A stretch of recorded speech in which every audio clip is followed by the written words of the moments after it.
Hello दोस्तों, नमस्ते, प्रणाम। मैं आशा सरगम। हेलो दोस्तों, नमस्कार, प्रणाम। मैं पुष्पा जी सरगम। आप लोग के सामने हम लोग लेकर आए हैं देवी पचरा। आप लोग सुनिएगा, जैसा भी लगे बताइए। आप लोग सपोर्ट करिए प्लीज़। आप लोग चाहेंगे तो हम लोग का मोनेटाइज हो जाएगा चैनल, नहीं तो नहीं होगा, क्योंकि आप लोग सपोर्ट नहीं कर रहे हैं। प्लीज़ आप लोग सपोर्ट करिए, आप लोग सपोर्ट की बहुत ज़रूरत है। निमिया की डाढ़ मैया नावेली झोलुआ की झूली झूली ना, मैया मोरी गावेली गीतिया हो की झूली झूली ना, मैया मोरी गावेली गीतिया हो की झूली झूली ना।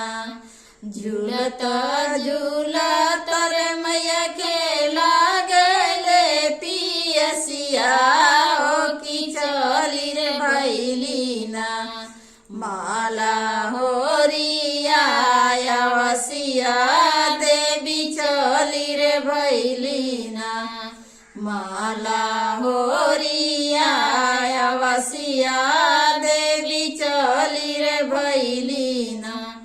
भीतरी बाड़ू की बाहर मालिनिया हो की बूंदाए कहना, मोहे पानिया पियाओ मालिन बूंदाए कहना, मोहे पानिया पियाओ मालिन बूंदाए कहना।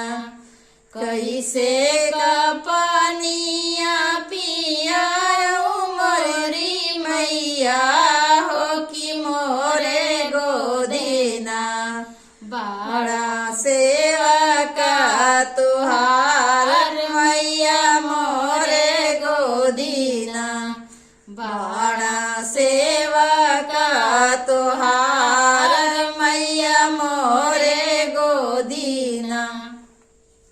लेहू ना मालिनी रे सोने का खटोलवा हो सुताई रे देऊ ना, उजे सेवा का हमार हो सुताई रे देऊ ना, उजे सेवा का हमार हो सुताई रे देऊ ना।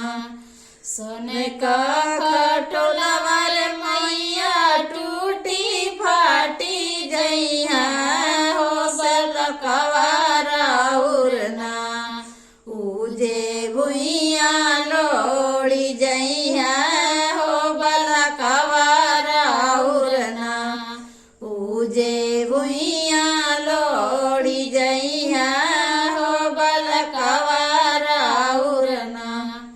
जब तुही मालिनी रे भुइया लोड़ी जइहा हो उठाई रे ले बना, अपने गजा मोतिया चरवा हो उठाई रे ले बना, अपने गजा मोतिया चरवा हो उठाई रे ले बना।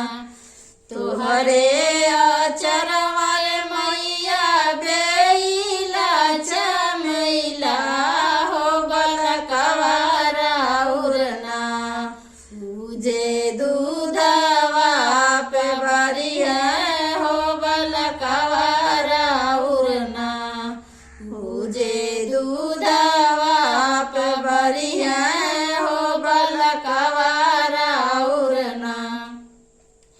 जब तुही मालिनी रे दूधवा प्याबरिया हो धोवाई रे ले बना, अपने धोबिया घट छोकड़वा हो धोवाई रे ले बना, अपने धोबिया घट छोकड़वा